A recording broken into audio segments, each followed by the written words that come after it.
Hello everyone, this is me Kamni Yaqub and welcome to our show T for 12. Timothy चौथा बाप उसकी 12 आयत, कोई तेरी जवानी की हकारत ना करने पाए।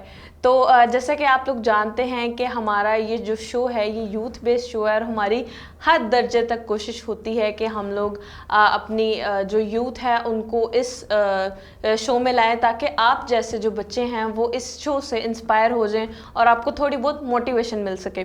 तो आज भी हमारे इसी शो में इसी तरह आज एक बहुत प्यारी गेस्ट हमारे शो में मौजूद हैं जिसकी वजह से मैं थोड़ा सा कंफ्यूज हो रही हूँ ऑनेस्टली, क्योंकि ये जो हैं काफ़ी देर से होस्टिंग कर रही हैं। ऑलमोस्ट 7 इयर्स हो गए हैं होस्टिंग यहाँ पे कर रही हैं JCTV में। JCTV की फैमिली हैं, JCTV का पार्ट हैं। मेरे आने से काफ़ी देर पहले से ये यहाँ पे होस्टिंग कर रही हैं। तो इन्होंने बच्चों का यस्सु जो प्रोग्राम है वो भी होस्ट किया हुआ है और भी बाकी काफ़ी सारे प्रोग्राम होस्ट भी किए हुए हैं और अक्सर आपको ईस्टर या क्रिसमस की ट्रांसमिशन में भी नज़र आती हैं। तो मुझे लगता है कि आपको अंदाज़ा हो ही गया होगा कि हमारे साथ आज स्टूडियो में कौन मौजूद हैं। तो हमारे साथ मौजूद हैं शिफ्रा। कैसी हैं आप? मैं बिल्कुल ठीक, आप कैसी हैं कामनी? मैं बिल्कुल ठीक हूँ, थैंक यू सो मच। आप हमारे साथ आज स्टूडियो में मौजूद हैं और थैंक यू इस बात के लिए भी कि आप आज एज अ होस्ट नहीं, आप एज अ गेस्ट हमारे शो में आई हैं और इसकी वजह से मैं थोड़ा सा कंफ्यूज हो रही हूँ क्योंकि नहीं आप कंफ्यूज ना हो। ये मेरे लिए नाज़रीन आप सबको मेरी तरफ से सलाम और मेरे लिए ये बड़े ऑनर की बात है कि आज मैं गेस्ट हूँ और कामनी होस्टिंग कर रही है। अच्छा, मैंने देखा है कामनी ये ना होस्ट होना बहुत आसान है। नहीं, आज गेस्ट बन के मुझे पता चला थोड़ा मुश्किल होता है और फिर जब सवालात के भरमार होगी ना तभी और ज़्यादा मुश्किल होगा। नहीं मैं कोशिश करूंगी कि आपको मैं कंफ्यूज ना करूं और आपको टेंशन ना हो, लेकिन मेरे ख्याल से होस्ट बनना ज़्यादा मुश्किल है। मेरा शायद अभी एक्सपीरियंस नहीं है, लेकिन इसी तरह आप मुझे बताएं कि आपने JCTV में 7 साल ऑलमोस्ट होने वाले हैं, तो आपका ये इतना अच्छा एक्सपीरियंस, मुझे लगता है कि आपका एक्सपीरियंस बहुत ज़्यादा अच्छा होगा, इसीलिए तो आप एक कॉल पे हमेशा हमारे कहने पे आ जाती हैं। जब भी आपको बुलाएं तो आप हाजिर होती हैं। तो आप बताएं कि आपने कैसे यहाँ पे स्टार्ट किया और किस तरह से आपको JCTV में आने का मौका मिला? ये कामनी आपने बहुत प्यारा और पहला क्वेश्चन ही मुझे बहुत पसंद आया क्योंकि मुझे ये कहने का मौका मिल रहा है कि मैंने JCTV में काफ़ी सालों से काम कर रही हूँ और बहुत इंजॉय किया है। अब मैं उसमें आपको बताती हूँ कि इंजॉय किस किस्म का, बहुत ज़्यादा चीज़ें हम कहीं भी रहते हैं तो सीखते हैं। सबसे बड़ी बात कि जो आपको रिस्पॉन्स मिलता है ना सामने से। एक वक्त मैं भी फर्स्ट टाइम आई थी, है ना, तो ये एक बड़ा फैमिली सेटअप है और मेरे ख्याल है जब मैं पहली दफ़ा आई थी ना तो मुझे तब भी नहीं लगा था कि मैं पहली दफ़ा आई इतना अच्छा था। तो उसके बाद अब तो हम आते ही रहते हैं और अब तो आपको मौका मिलता रहता है। अब JCTV भी हमें नहीं भूलती और हम भी JCTV को नहीं भूलते। JCTV अपने इतने अच्छे अपने जो फैमिली मेंबर्स हैं उनको कभी नहीं भूल सकती, क्योंकि इट्स बीन 20 इयर्स के JCTV ने जब स्टार्ट किया तो फर्स्ट पायनियर टेलीविजन था। दोस्तों मैं भी आपको बताना चाहती हूँ कि JCTV पायनियर टेलीविजन था, इससे पहले कोई क्रिश्चियन मीडिया टेलीविजन नहीं था। तो JCTV ने सबसे पहले एक ये आगाज़ किया था ये चैनल का। तो उसके बाद अब तो काफ़ी सारे हैं और 20 साल हो गए हैं और आजकल हम इस मंथ में हम JCTV की 20th एनिवर्सरी को भी सेलिब्रेट कर रहे हैं। कामनी एक दफ़ा मैंने भी अपने शो में इस तरह, नाज़रीन आप लोगों को याद होगा, आपके साथ शेयर किया था। तो ऐसा हुआ कि एक दफ़ा मैं कहीं गई तो एक अंकल मुझे मिले और उन्होंने मुझे बहुत अप्रिशिएट किया कि बेटा मुझे आपकी इस बात से बड़ी बरकत मिली थी कि ये पहला मसीही चैनल है जिसने हमारे लिए खिदमत का काम करना शुरू किया। तो खुदावंद का शुक्र है आज भी लोग रूहानी बरकत पा रहे हैं। और उन्होंने बड़े अच्छे अल्फाज में मुझे कहा कि आपने जो इसकी बताई थी कि शुरू में हम किस तरह कलाम को सुनाते थे और कौन कौन से शोज़ चलते थे, सारा मैंने उन्हें बताया तो वो उनको सारा याद था। तो जब हम शेयर करते हैं तो ये भी बहुत अच्छा लगता है कि लोग खुश होते हैं और लोगों को पसंद है। और मुझे लगता है कि हम कोशिश हमारी यही होती है कि हम हर एज के जो कंटेंट है हर एज का वो लोगों की तरफ पहुंचाए ताकि खुदा के कलाम वो अच्छे और इजी तरीके से सीख सकें।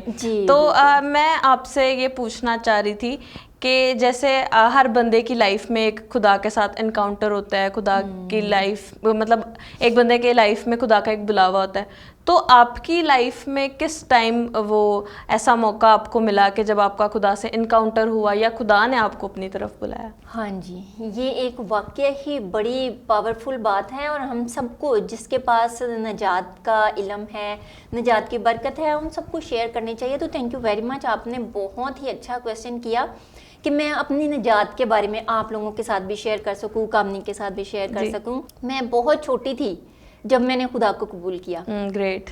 और मेरा ख्याल है कि 13 की एज में मैं मैट्रिक भी कर चुकी थी, तो ये थोड़ा सा डिफिकल्ट होता है क्योंकि सरकारी लेवल पे भी 13 से कम बच्चे को मैट्रिक नहीं करने देते। हाँ जी। तो मैंने बड़े काम अर्ली किए। तो जब मैंने खुदावन को इससे भी पहले कबूल किया कि मैं 9-10 साल की थी जब मैंने खुदावन को इस शख्सी निजात दहिंदा कबूल किया, मतलब सोच समझ के साथ। तो सुनते तो हम संडे स्कूल से, और फिर मेरी मामा खादमा हैं तो वो हमें बहुत कुछ बताती रहती थी। और मेरा ख्याल है कि इतनी जल्दी खुदा को कबूल करने की एक वजह ये भी है, मुझे बड़ा अच्छा लगता है ये बताते हुए कि क्योंकि मेरी मामा ने कभी भी हमारी खेल कूद पे भी वो बहुत हमें हर चीज़ अवेलेबल करती थी। तो अगर हमने पूछा ना मामा ये बात किधर है कलाम में, तो अपना काम छोड़ के हमें उस बात के बारे में बताती थी। कभी उन्होंने ये नहीं कहा था कि okay later I will tell you, कि मैं बाद में आपको या देख के आपको बताऊंगी। वो कहती थी मैं काम बाद में करूँगी, मैं आपको पहले बता देती हूँ। तो शायद हमने लर्निंग इतनी कर ली हुई थी कि इतनी समझ आ चुकी थी कि अब खुदावन में और हम में क्या फ़र्क है और हमने शख्सी निजात दहिंदा कैसे कबूल करना है और पूरे तौर से बदलना कैसे है। तो वहाँ से मैंने शुरू किया। फिर 11 साल की उम्र में मैंने पानी का बपतिस्मा भी लिया। और फिर मैं बहुत मतलब कीन थी कि ये रूहुल कुदस का बपतिस्मा क्या होता है और कैसे मिलता है। तो खुदावन का शुक्र है कि मुझे खुदावन ने रूहुल कुदस के बपतिस्मे की बरकत भी दी। तो बस इस तरह फिर आहिस्ता आहिस्ता तालीम पाते रहे। फिर संडे स्कूल ट्रेनिंग्स की, फिर उसके साथ साथ संडे स्कूल में काम किया। जब संडे स्कूल से मैं फारिग हुई तो मेरे लिए एक बड़ी अच्छी और अजीब सी मेरी गवाही है कि मैं जिस उम्र तक संडे स्कूल करवा रही थी, जिस एज तक मैं संडे स्कूल कर रही थी, मतलब एज ए स्टूडेंट, तो ठीक उसके 1 साल बाद आई थिंक कि 14.5 ईयर्स की थी मैं, जब मैं संडे स्कूल में एज ए असिस्टेंट टीचर, मतलब ट्रेनिंग के बाद। तो स्क्रिप्चर यूनियन बहुत इस बात पे खुश थे कि यार ये कितना एक्टिव बच्चा है ना। और किस तरह से ऐसे पॉसिबल है कि अभी 1 साल पहले खुद संडे स्कूल में थे और अब खुद तो वो फिर टीच कर रहे हैं। प्रेफर करते होते थे कि नहीं इसको हम ट्रेनिंग करवाएंगे। तो फिर हमारी जो संडे स्कूल टीचर थी उसके साथ मैं बड़े शौक से एज ए असिस्टेंट होती थी। उस टाइम की एज में अगर देखें ना तो आप जिस एज में आपने खुदा को कबूल किया तो इतनी ज़्यादा समझ बूझ नहीं होती थी, लेकिन आज की जो एरा चल रहा है, जो हमारी जेन ज़ी है, वो बहुत ज़्यादा एडवांस है। हम लोगों को उस एज में इतना नहीं पता होता था जितना आजकल के बच्चों को है। तो थोड़े से भोले होते थे और अगर हम लोगों को कुछ इतना होता भी ना तो हमारी होती थी कि हम ना बात अपने तक रखते थे। आजकल के बच्चों में इतना ज़्यादा कॉन्फिडेंस है कि वो कोशिश उनकी यही होती है कि हम किसी ना किसी तरीके से हम सबसे ज़्यादा दिखें, हम एक्सप्रेस हों। तो उस टाइम इतना कम होता है, लेकिन उस टाइम में भी लेकिन देखें आपकी लाइफ में पेरेंट्स का था इतना रोल, आपकी मदर ने आपको इतनी गाइडेंस दी और आपको बताया, तो इसी वजह से आपने मेरे ख्याल से ज़्यादा जल्दी खुदा को कबूल किया। ये बिल्कुल एक बात हकीकत है कि हमारे सारे बहन भाइयों की ज़िंदगी में हमारी माँ का, बाप का भी, और हमारी माँ का बहुत ज़्यादा किरदार है हमारी रूहानी ज़िंदगी में। तो ये एक बात मुझे कहते बड़ी खुशी होती है। और कभी कभी अब मैं बहनों में या यूथ में जब शेयरिंग करती हूँ तो सब लोग मेरी मदर को कहते हैं बिल्कुल आपकी तरह कलाम सुनाती है। ऐसे ही है। तो ये एक बरकत होती है जो हमें कन्वर्ट होती है, तो वो तब मुझे बहुत अच्छा लगता है। मदर की अक्सर जो जेनेटिकली भी अगर हम देखें तो मदर जैसे अक्सर होता है कि अगर माँ को आपने देखा तो बेटी को भी देखा, तो आपके कलाम के तरीके से भी लोगों को लगता होगा कि आप अपनी मदर की तरह ही कन्वे कर रही हैं सारी चीजें। खुशी की बात कामनी ये है कि मेरे और भी बहन भाई हैं, लेकिन सबको पसंद ज़रूर किया जाता है जब वो कलाम शेयर करते हैं या मीटिंग लेड या कुछ तरह से। लेकिन जब मुझे नाज़रीन ये कमेंट्स मिलते हैं ना मदर की तरह, फिर मुझे बहुत अच्छा लगता है। ये और बड़ा एक प्राउड फील होता है, और वो आपकी मदर के लिए तो बहुत ज़्यादा प्राउड मोमेंट होगा कि उनकी बेटी सेम उन्हीं की तरह कर रही है। ये भी है और मेरे लिए भी। आपके लिए तो ऑब्वियसली होता होगा, लेकिन मदर के लिए भी होता होगा। तो मैं अपने व्यूअर्स को ये तो बताना भूल ही गई कि आप एक खुदा की खिदमत तो कर ही रही हैं, ये as a Sunday school teacher और डिफरेंट डिफरेंट जगहों पे ये खुदा की खिदमत सर अंजाम दे रही हैं, लेकिन ये एक फैशन डिज़ाइनर भी हैं। तो ये मैं बताना भूल गई, लेकिन मैं इनसे ज़रूर पूछूंगी कि किस तरह से फैशन डिज़ाइनिंग में आई, तो आप मुझे बताएं। क्योंकि एक और बात, क्योंकि इनकी सारी फैमिली में ज़्यादातर जो लोग हैं वो लॉयर हैं, तो लॉयर और फैशन डिज़ाइनर एक बहुत ही ज़्यादा, जैसे कहते हैं ना आसमान और ज़मीन का फ़र्क है, तो वो है। तो ये भी मैं पूछूंगी आपसे कि अगर आप लॉयर साइड पे जाना चाहती तो जा सकती थी, इजीली जा सकती थी, लेकिन आप फैशन डिज़ाइनिंग में क्यों आई? हाँ, ये भी आपने बहुत वो बैकग्राउंड से भरा हुआ क्वेश्चन किया है। मैं जब स्टूडेंट थी ना, जब मैं स्कूल लाइफ में बहुत छोटी क्लासेस में थी, तब मेरे कुछ टीचर्स कहा करते थे कि इसको ज़रूर एडवोकेट बनाइएगा, ये बिल्कुल अपने डैडी जैसी एडवोकेट होगी। मेरे अब्बू बहुत काबिल या एक बुलंद पाया वकील थे कह लें, हाँ जी। तो उन्हें लगता था कि ये बहुत काबिल होगी, और मैं हमेशा सोचती थी कि क्या मैं एडवोकेट बनूंगी। तो जैसे जैसे मैं बड़ी हुई तो मेरे पेरेंट्स ने भी ये अंदाज़ा किया कि इसके अंदर शायद एक वो जिसे कहते हैं ना आर्ट है, और इसका कुछ माइंडसेट फ़र्क है। तो मेरे भाई ने मेरी बड़ी हेल्प की कि नहीं, तेरे अंदर जो आर्टिस्ट है ना वो ज़्यादा बेहतर है। तो मेरा अपना भी ज़हन यही कहता था कि हाँ, मैं इस काम को बहुत पुरस्कून तरीके से कर सकती हूँ। तो जब मैं फ़ाइन आर्ट्स में मैंने मास्टर्स किया, और ये जब मैंने फिर बिज़नेस लाइन में आना था, मतलब काम करने आना था जॉब वगैरह में, तो फिर उसमें मैंने फैशन डिज़ाइनर की फील्ड को चूज़ किया।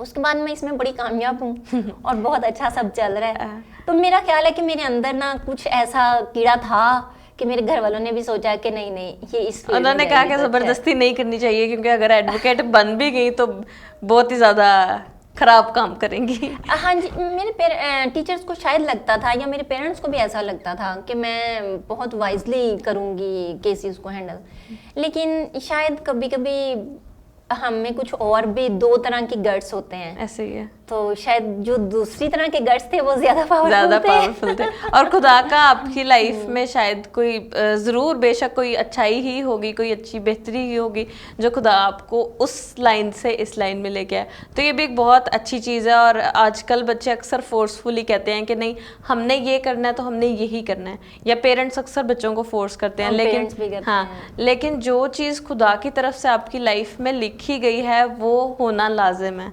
उसको हम रोक नहीं सकते। अच्छा, आपने ये बड़ी अच्छी बात की कि ये भी इसको, तो वाकई ही जो मेरी फैशन डिज़ाइनिंग की फील्ड है वो खुदा के लिए बेहद इस्तेमाल होती है। और बहुत दफ़ा मैं हैरान होती हूँ कि जो मेरे प्रोजेक्ट्स होते हैं उससे मेरी कौम को या मसीही बहनों को, ख़वातीन को कितना ज़्यादा फ़ायदा होता है। तो उनको सिखाना, उनको काम देना, या वो उनकी अर्निंग बनती है, तो ये भी एक बहुत अच्छी फील्ड है। फिर मुझे खुशी भी होती है कि मेरी फील्ड कितनी अच्छी है, या मुझे खुदावन कितने अच्छे तरीके से काम के, अपने काम के ज़रिए भी इस्तेमाल कर रहा है कि मैं काम में भी उसके लिए सर्व हो रही हूँ, चर्च में भी। तो ये साथ साथ आपका काम भी चल रहा है और खुदा की खिदमत भी चल रही है। तो खुदा तो खैर प्रायोरिटी पे होना चाहिए, और आपकी लाइफ में तो है ही, जैसे हम देख सकते हैं। तो हमारी यूथ की लाइफ में भी आजकल थोड़ा अप एंड डाउन देखते रहते हैं कि कभी बहुत ज़्यादा चर्च की तरफ होता है, क्योंकि ना आजकल के जो बच्चे हैं ना, सॉरी मैं बार बार आजकल के बच्चे कह रही हूँ, मैं भी इसी जनरेशन से हूँ, लेकिन जो रियलिटी है वो यही है कि आजकल बच्चों से मैनेज नहीं हो पा रहा। बच्चे कहते हैं हम यूनिवर्सिटी जाते हैं, हम कॉलेज जाते हैं, हम खुदा को टाइम नहीं दे सकते, हम घर को टाइम नहीं दे सकते, या किसी और काम को नहीं दे सकते। लेकिन मैं भी एक स्टूडेंट हूँ यूनिवर्सिटी की, तो मैं अपनी भी एक मिसाल देती हूँ कि मैं मैनेज करती हूँ। अगर मैं ऑफिस का काम करती हूँ या खुदा के लिए चर्च का काम करती हूँ या यूनिवर्सिटी का काम होता है तो मैं उसको मैनेज करती हूँ, लेकिन अपने ही दोस्तों को भी मैं अगर देखूँ तो अक्सर नहीं मैनेज कर पाते। तो ये चीज़ शायद आजकल के बच्चों में कम है, लेकिन आपकी लाइफ में खुदा ने मैनेज अच्छा किया है कि आप खुदा की खिदमत भी कर रहे हैं और साथ में अपना काम भी कर रहे हैं। मैनेज की बात की है ना नाज़रीन, मैं आपको बताऊंगी, जितने यंगस्टर्स देख रहे हैं मैं उनको बताना चाहूँगी, जब मैंने नया नया JCTV शुरू किया था तो आप सोच सकते हैं कि मैं कॉलेज भी जाती थी, उसके बाद मैं इवनिंग में बाइबल कॉलेज भी जाती थी, उसके बाद मैं यहाँ भी आती थी, और उसके बाद 2-1 और ट्रेनिंग्स थी जिनको मैं कंटिन्यूली कर रही थी। और मेरा ख्याल है कि एक दिन में मेरी ट्रैवलिंग भी कितनी थी, बहुत ज़्यादा ट्रैवलिंग तो थी। फिर भी मैं चाहती थी कि खुदावन तेरा शुक्र है कि हाँ, मेरी मदर ने एक बात मुझे कही, मैंने एक दफ़ा कहा कि मैं कितनी बिजी हो जाती हूँ, थक जाती हूँ। तो मेरी मदर ने कहा कि अगर कोई एक शख्स भी तुझे कलाम सुनाने के लिए या जरा सी शेयरिंग के लिए भी कहे ना तो तू जाएगी। तो यहाँ तो लाखों लोग तुझे सुनते हैं ना, ऐसे ही है। तो एक दफ़ा में तू लाखों के लिए बोल लेती है, तो वो मुझे बहुत मोटिवेट करते थे कि नहीं नहीं तुझे जाना चाहिए। और फिर खुदा के कलाम के लिए, खिदमत के लिए तो ऑलवेज हम अवेलेबल है ना, ना कर ही नहीं सकते। हाँ, इसीलिए आप भी हमेशा जब भी हम आपको कॉल करते हैं तो आप एक कॉल पे आ जाते हैं, चाहे आप जितनी भी मर्जी बिजी हैं। खुदा के लिए तो ना नहीं है। ऐसे ही यार, आपने ये भी हमें कहा हुआ है कि जब आप कॉल करेंगे मैं आपके लिए अवेलेबल हूँ, तो वो चीज़ एक बड़ी ओवरवेलमिंग लगती है कि आपने हमेशा खुदा को फर्स्ट प्रायोरिटी दी है। तो मेरा ईमान है कि हमारी यूथ को भी हमारी बातों से काफ़ी ज़्यादा इनकरेजमेंट मिल रही होगी। तो जैसे डॉली बाजी ने पहले भी आपसे बात की कि वो ख़वातीन के लिए काफ़ी ज़्यादा चीज़ें कर रही हैं, तो मैं उनसे ये भी पूछना चाहूँगी कि आपको बताने के लिए कि वो बीइंग अ यूथ या एक लड़की होते हुए आप वुमेन के राइट्स के लिए या यूथ के लिए आजकल आप क्या कर रही हैं, क्योंकि आप तो बहुत ज़्यादा चीज़ें एक टाइम में कर रही हैं, आप तो मल्टीटास्क कर रहे हैं। तो आप ये भी बताएं हमारे यूथ के साथ, ज़रूर शेयर करें कि आपकी लाइफ में आजकल क्या हो रहा है और आपका किन किन मिनिस्ट्रीज से आजकल लिंक है और क्या क्या चीज़ें आप कर रही हैं। ये भी एक अच्छी बात है कि मैं ज़्यादातर, जैसे अब समर आ रहा है तो समर कैंप्स होते हैं हमारे, जैसे कि जो छोटे एरियाज़ हैं उनमें जो चर्चेज़ हैं, काफ़ी पास्टर साहबान मेरे साथ कांटेक्ट में होते हैं या ख़ुद भी कांटेक्ट करते हैं। तो मेरी कोशिश होती है कि नाज़रीन किसी को भी ना करूं, तो फिर फ्री ऑफ कॉस्ट, मतलब वॉलंटियरली मैं वहाँ एज ए टीचर, कभी कभी मुझे थोड़ा सा सामान अपने पास से भी लेके जाना पड़ता है अगर वहाँ लोग अफोर्ड नहीं कर सकते, तो मैं उन्हें सिखाती हूँ। और जो यंग गर्ल्स हैं ख़ास तौर पर उन्हें सिखाती हूँ, और फिर मैं उनके साथ कांटेक्ट में रहती हूँ। उन्हें सिखा के तो मतलब छोड़ देने वाला मैं नहीं पसंद करती, तो फिर मैं उन्हें छोटे छोटे टास्क देती हूँ जिससे वो शायद अर्निंग भी कर सकती हैं और कभी कभी वो ज़्यादा प्रैक्टिस भी कर सकती हैं। तो ये एक काम तो हमने करना ही है, सबने कमाना है नाज़रीन, सबने कमाना तो होता है, लेकिन अगर आपके काम करने के अंदाज से कोई मुस्तफ़ीद हो रहा है तो ये बहुत अच्छी है बात, और फिर कोई चर्च मुस्तफ़ीद हो रहा है तो ये तो बहुत ही अच्छी बात है, ये खिदमत के ज़िम्मे में आ जाता है। तो इस तरह से मैं कोशिश करती हूँ। और फिर यूथ के लिए ये है कि जब हम यंग गर्ल्स को ख़ास तौर पे इकट्ठा करते हैं तो फिर मेरी कोशिश होती है कि मैं सिर्फ इन्हें अपना हुनर ना दे के जाऊँ, मैं इन्हें अपने यीशु की पहचान भी दे के जाऊँ। तो असल मकसद मेरा ये होता है कि अगर मेरा कुछ लग रहा है, मेरा टाइम लग रहा है या मेरा कोई सामान लग रहा है या मैं जा रही हूँ, इतना ट्रैवल कर रही हूँ, तो फिर मेरा भी मकसद पूरा हो कि मैं इन्हें मसीह की पहचान इनके अंदर डालकर ही जाऊँ। तो ये बहुत अच्छी चीज़ है कि आप, कुछ लोग होते हैं कि अपना जो टैलेंट होता है या अपना जो हुनर होता है वो अपने तक ही रखते हैं। उनकी कोशिश होती है कि ना भाई कोई और बंदा इससे फ़ायदा ना ले ले। लेकिन आपकी ये बड़ी अच्छी चीज़ मुझे लगी कि आपके पास जो खुदा ने आपको तोड़ा दिया है या खुदा ने आपकी लाइफ में एक चीज़ रखी हुई है, तो आपकी कोशिश है कि वो दूसरों तक भी पहुँचाऊँ। और ये भी कि आप उधर जाती हैं तो आप खुदा का वहाँ पर भी पैगाम देती हैं और उनको कोशिश करती हैं कि खुदा की तरफ आप लेके आएँ। तो बड़ी अच्छी बातें आप करें। ये होता है कि जब यंगस्टर्स, जो यंग गर्ल्स हैं ना, वो देखती है ना कि ओ अच्छा ये भी इस तरह से पढ़ी लिखी भी हैं, इस तरह से मसरूफ़ भी हैं और फिर भी खुदा के लिए भी करती हैं, काम भी करती हैं और खुदा के लिए काम में से भी काम खुदा के लिए निकालती हैं, तो उन्हें ना एक बना बनाया पैटर्न मिलता है कि हम कैसे अपने आप को खुदा के लिए इस्तेमाल मोटिवेशन मिलती है उनको। तो वो कई दफ़ा कुछ लोग कॉपी करना पसंद करते हैं, तो फिर और भी ज़्यादा अच्छा लगता है। लेकिन जो टीनेजर्स हैं ना, उन्हें हम बताते हैं कि कितने हम भी मसरूफ़ हैं, लेकिन ज़रूरी नहीं कि हम अगर खुदा को कबूल कर लिया तो डे एंड नाइट बस प्रेयर ही करें, काम भी करना है, काम भी ज़रूरी है और ख़ानदान भी ज़रूरी है। और जैसे मेरी छोटी भतीजी है, वो अभी मैं जाऊंगी तो वो ये नहीं देखेगी कि मैं सुबह से कहाँ कहाँ गई और कैसे थकी। नो नो नो नो, उसको भी टाइम देना ज़रूरी है, फैमिली भी बहुत ज़रूरी है, सारी चीज़ें ज़रूरी हैं, लेकिन खुदा हमारी पहली तरजीह कैसे ऐसे ही बन है, सकता है ऐसे ना। ही है, हाँ। तो ये फिर वो जब देखते हैं तो वो उसको फॉलो करते हैं तो बड़ा अच्छा लगता है कि बच्चों को समझ आ रही है, क्योंकि टीन एज जो है ना 13 to 19 खास तौर पे, वो सोचते हैं हम हो गए हैं समझदार। हाँ। तो हम, मेरा अपना ज़ाती तजर्बा है, उस टाइम हमें लग रहा होता है हम बहुत बड़े हो गए हैं, तो होते नहीं हैं हम बड़े, है ना। उस टाइम लग रहा होता है कि किसी की तो हमने सुननी नहीं, अब तो हम उन्हें बड़े बड़ी हो गए हैं। तरबियत की या गाइडलाइन की ज़रूरत हाँ, होती है। ऐसे ही ना, जैसे आपने टीनेजर्स की बात की तो जेसीटीवी ने एक इनिशिएटिव भी लिया था, मेरे ख्याल से आपको पता ही जी, होगा, जी, जी। टीनेजर्स का, टीन कॉन्फ्रेंसेस का। नाजरीन को भी याद होगा, हर सिटी में जाके करवाया हाँ था। जी, ऑलमोस्ट सारी सिटीज़ में जाके हमने ये टीन कॉन्फ्रेंसेस करवाई थी, और वो बहुत ज़्यादा एक अच्छा और बड़े लेवल पे इनिशिएटिव था कि काफ़ी ज़्यादा टीनेजर्स पूरे ऑल ओवर द पाकिस्तान से हमने कोशिश की है कि कोई ऐसा सिटी ना रह जाए। तो क्योंकि टीनेज यूथ पे तो काफ़ी ज़्यादा लोग काम और करते उसका हैं। फीडबैक बहुत अच्छा, नाज़रीन बहुत आपकी अच्छा तरफ था। से हमें उस प्रोग्राम का, कॉन्फ्रेंसेस का बहुत अच्छा फीडबैक मिला था। क्योंकि Thank you। यूथ के प्रोग्राम्स तो काफ़ी करवाते हैं लोग, यूथ के, वुमेन के और इस तरह से, लेकिन टीनेजर्स पे जो उस टाइम हमने टारगेट किया था ना, वो यही था कि उस टाइम और किसी जगह पे टीनेजर्स पे काम नहीं हो रहा था। और टीनेज ही एक ऐसी एज होती है जब आपने आगे यूथ में जाना है, एडल्ट आपने होना है, तो आपको उस टाइम ही जब समझ नहीं होगी तो आप नेक्स्ट जाके कैसे कर सकते हैं। उस टाइम ये होता है कि हमें लग रहा होता है हम समझदार हैं, हाँ, लेकिन लेकिन होते नहीं है, वही जैसे हमने पहले कहा। तो मेरे ख्याल से हमारे जो व्यूअर्स हैं उनको काफ़ी ज़्यादा अच्छा मैसेज भी मिल गया होगा। तो एंडिंग, क्योंकि हमारे शो का टाइम बहुत कम होता है, हमारी कोशिश तो होती है कि हम मैक्सिमम जो अपना नॉलेज है या मैक्सिमम चीज़ें शेयर करें, लेकिन फिर भी कुछ ना कुछ रह ही जाता है, तो फिर हम कोई बात नहीं, वो हम नेक्स्ट कर लेंगे। लेकिन अभी एंडिंग पे जाते जाते आप हमारे जो हमारी यूथ देख रही है, आप उनको क्या मैसेज देंगी जो उनकी लाइफ में एक बहुत ज़्यादा अच्छी चीज़ डेवलप कर सकता है? मैं अपने नौजवानों के साथ एक बात शेयर करना चाहूँगी कि नाज़रीन, ये शायद नौजवानों के लिए नहीं है, बच्चों से लेके बूढ़े तक एक बात आप अपने जहन में रखिए कि हम इस बात का कामिल यकीन करते हैं कि खुदावंद हमारी पहली तरजीह है। हमने अभी बातें शेयर की थी कि हम अपने काम में से भी कैसे खुदावंद के लिए तरजीह निकालते हैं। तो आप अपने जहन में रखिए कि आप पे डिपेंड करता है, आपने अपनी नींद पूरी करनी है या अपने ख्वाब पूरे करने हैं।